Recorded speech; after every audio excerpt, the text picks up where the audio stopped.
самого утра в центре Владикавказа раздаются призывы отказаться от пагубной привычки – курения. Волонтеры предлагают жителям города положить сигареты в специальный контейнер, а взамен получить конфету. Подобная акция в Северной Осетии проводится впервые, но горожане уже охотно совершают обмен. Мы подошли к парню и рассказали ему об акции, на что он ответил: «Девушки, я так давно хотел бросить курить. Почему бы это не сделать прямо сейчас?» И отдал оставшуюся пачку сигарет. Как сообщает Роспотребнадзор, курение – самая распространенная вредная привычка в России. Курят в стране 65% мужчин и 30% женщин. По республике цифры ниже лишь в отношении представительниц прекрасного пола. Идея проведения акции принадлежит Замбулату Макоеву. Он выступает за здоровый образ жизни, бывший спортсмен, сам не курит и другим не дает курить.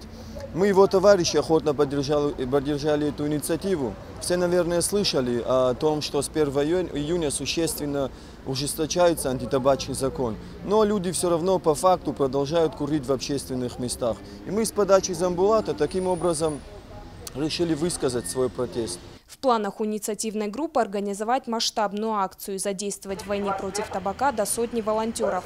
А пока можно с уверенностью сказать, что генеральная репетиция к массовому мероприятию прошла успешно.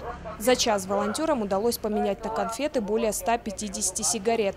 Организаторы обещают поощрить участников антитабачного движения и утилизовать табак.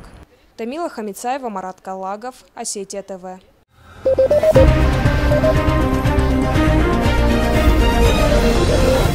Thank you.